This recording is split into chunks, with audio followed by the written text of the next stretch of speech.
What's going on, everybody? I hope y'all having a wonderful day. We're going to thank the Creator for life, health, and strength, and giving me another chance to get it right with myself, and just self-evaluate myself and improve on some things as far as my along while I'm going with this intermission.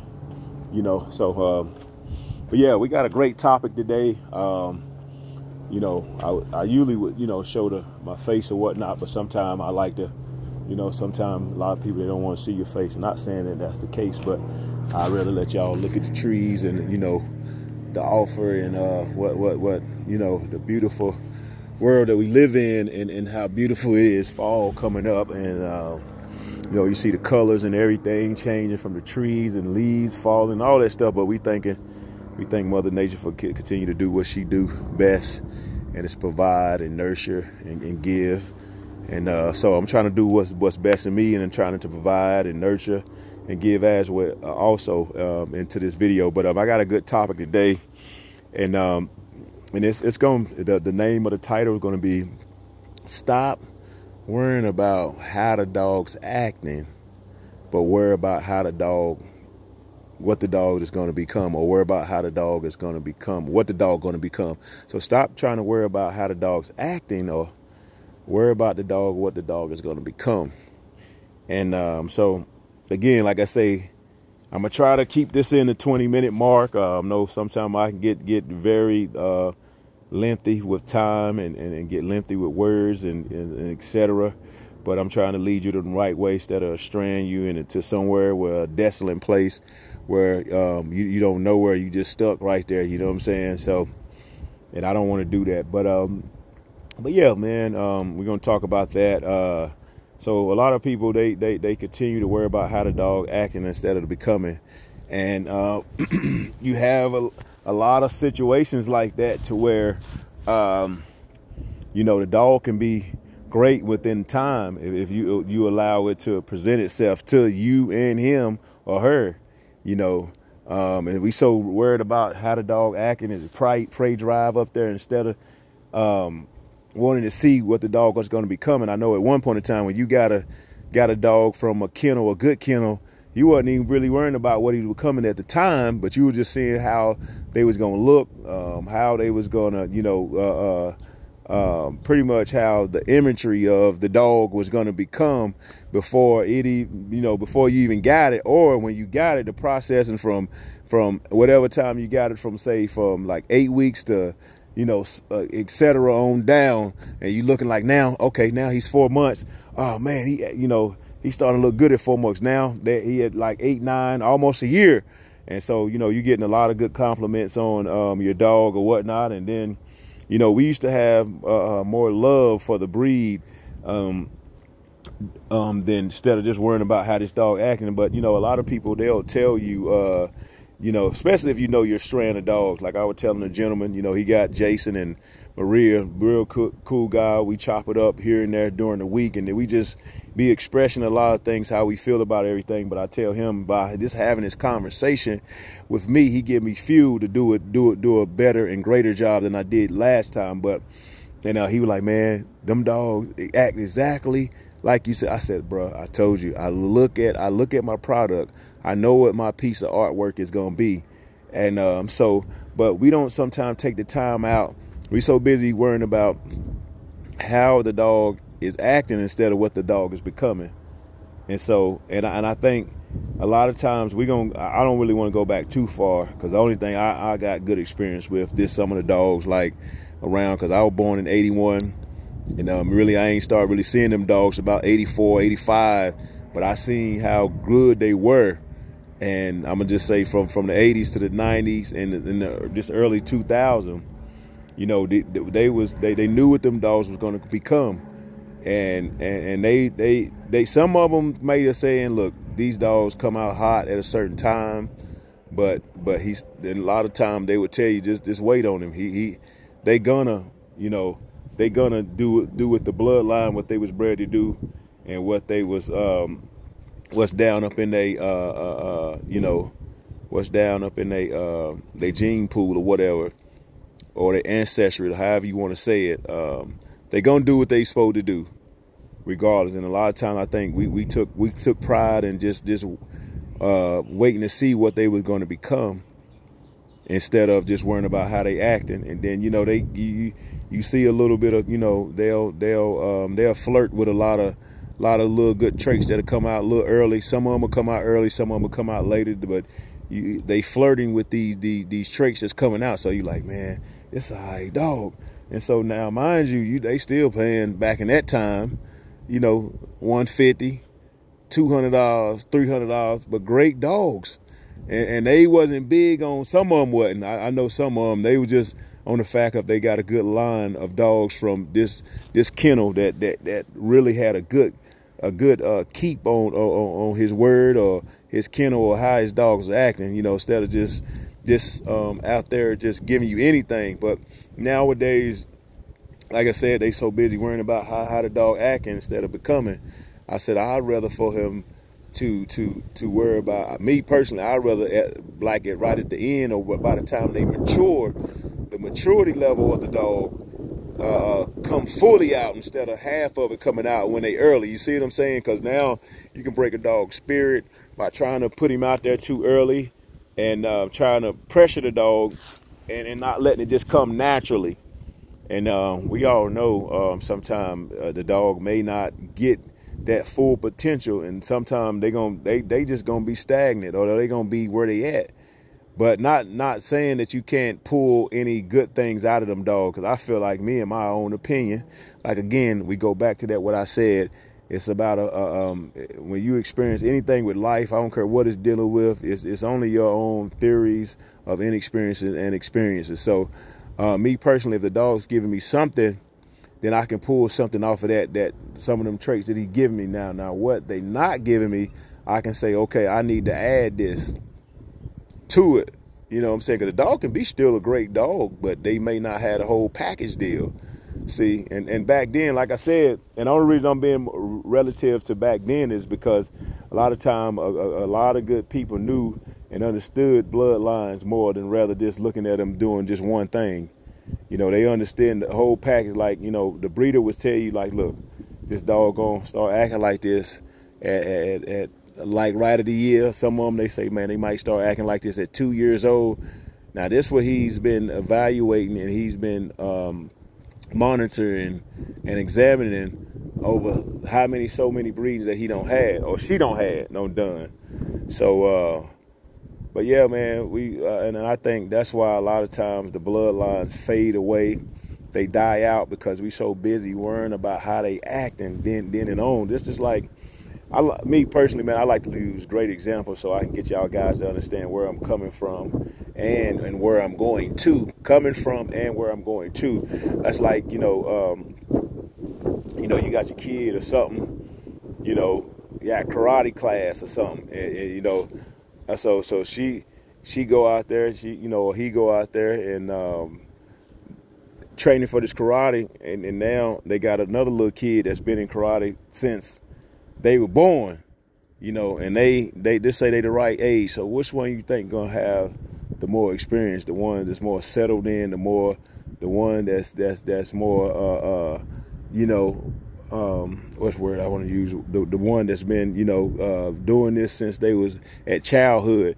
Now, depending on the size of two persons, she might have a upsize, or he might have an upsize. But then again, that one that's been doing it since they were a child, they got an advantage over them.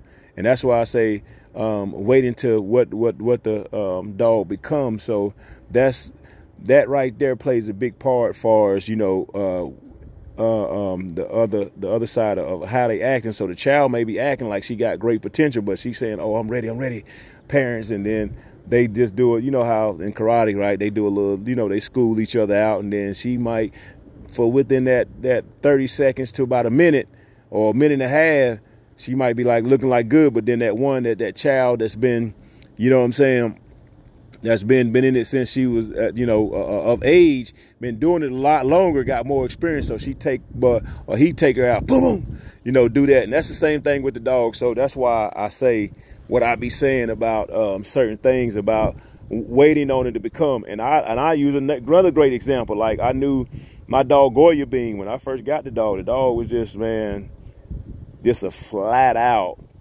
all around dog. She got along with every dog on the yard. Even though how heavenly bred she was, inbred, you know, she came off of 3 breedings of brother and sister breeding back to back. I mean, just from the great grandfather, great grandmother, great grandfather, I'm sorry, let me say it all. I'm just going too fast. Great grandfather, great grandmother, grandfather, grandmother, and father and mother. So that's 3 back to back. But then when I got the dog, I was like, man, I like this.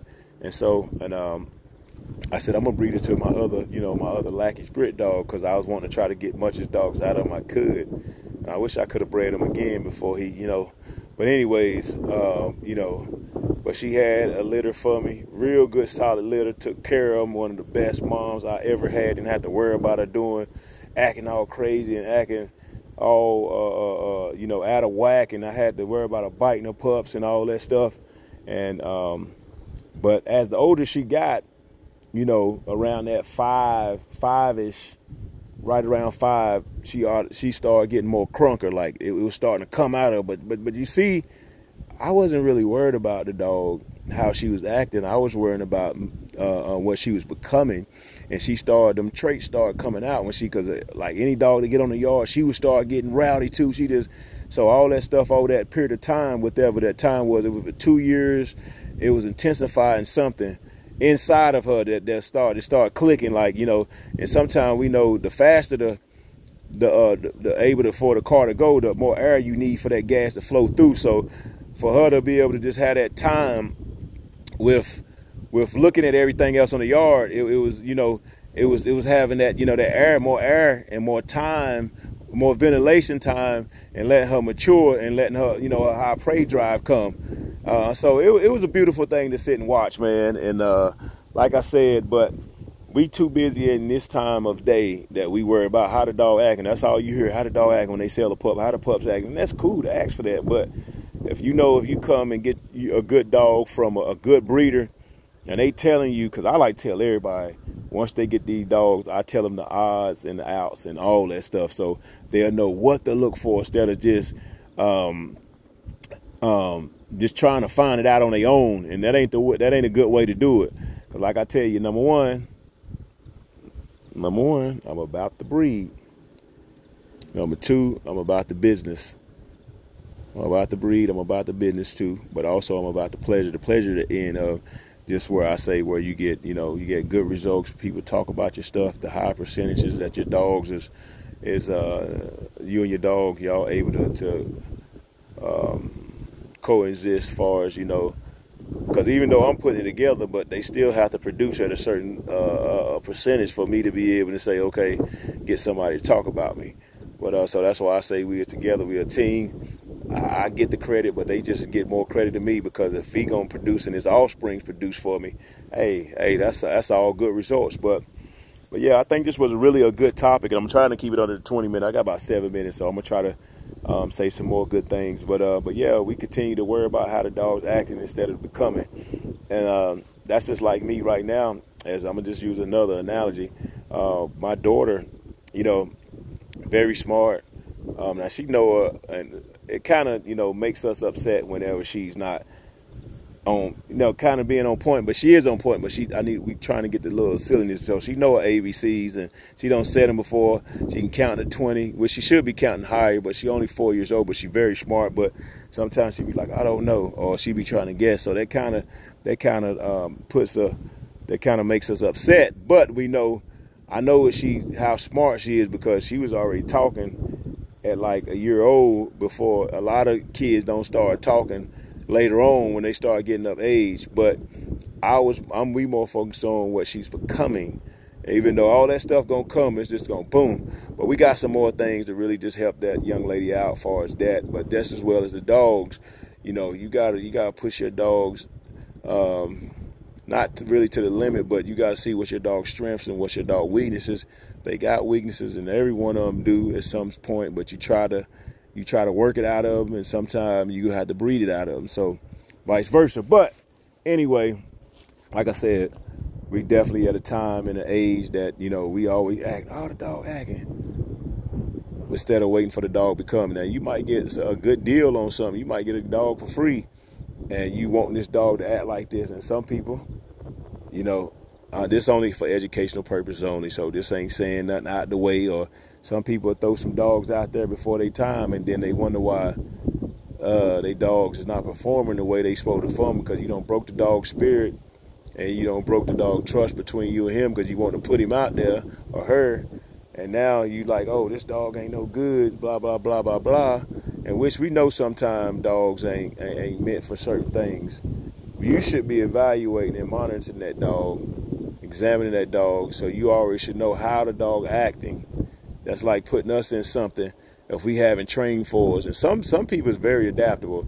Like you can do it one, they can just boom, catch something. That's how dogs are sometimes. But some of them, you gotta gradually just take that walk and hold their hand. And I'm willing to do that, you know what I'm saying? But sometimes they get pushed out too early, and then and then they get their spirit broke, and they can't become potentially what they supposed to become because you pushed them out there too early. And then now you talking about, oh, this ain't no good dog, or I got him from such and such, and this dog turned, and I thought this was, and see, and now you don't put your whole bad rep on these dogs just because your bad experience, or because you didn't want to wait and you didn't want to have time with the dog, even though you wasn't, you know, opposed of what the dog was. But at the same time, that's why you sit back and look at things. That's like us going to buy, you know, a car or a certain car. They be like, well, such and such time when they get over these this say 150 miles, 150,000 miles, the transmission gonna go out.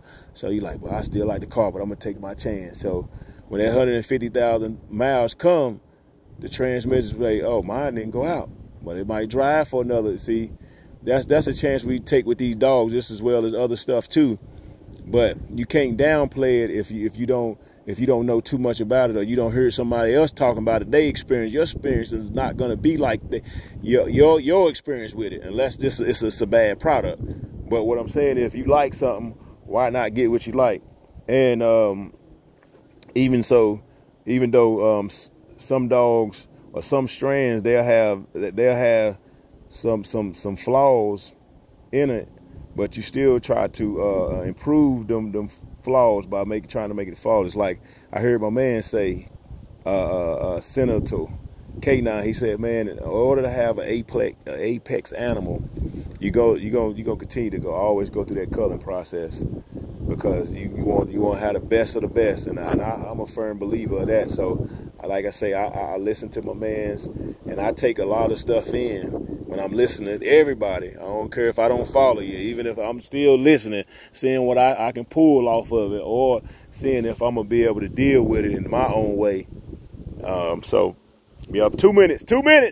We stretched it out. We just going 20 minutes, but I hope y'all got a lot of good things. What I'm really trying to say about the waiting on the dog. You're so busy worrying about how the dog acting. Like I say, back in the day, we was more happier to own one of these dogs at one point in time. Like I say, one point in time, this dog was the best dog on the planet, anywhere.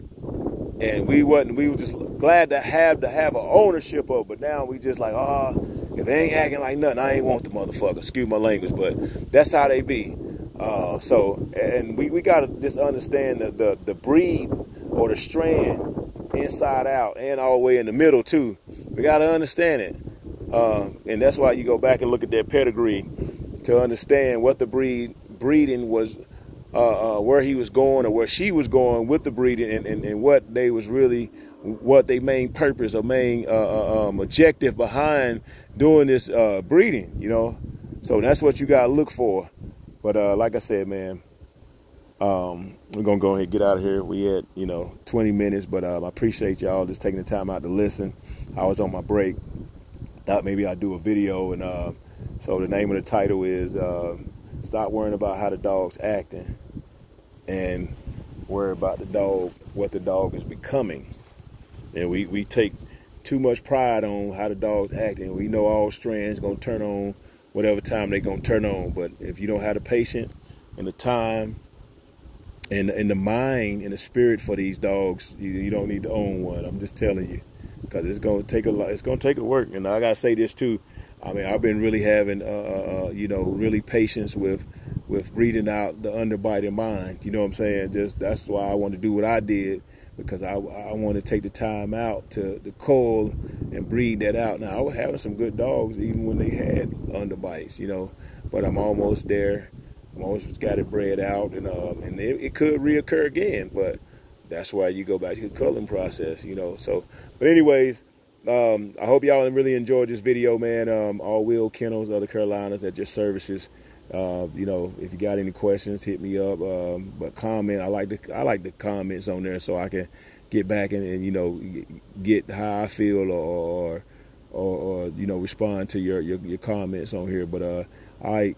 So this video probably ain't gonna be processed till like later on today, because I mean, I could do it off my phone, but it takes so long uses up a lot of data, which I got unlimited anyway, but still, you know, all these carriers say they got unlimited, but they're gonna stop you. It's gonna slow down. So quit claiming that you got something, really don't got nothing. But yeah, I hope y'all really enjoyed this video.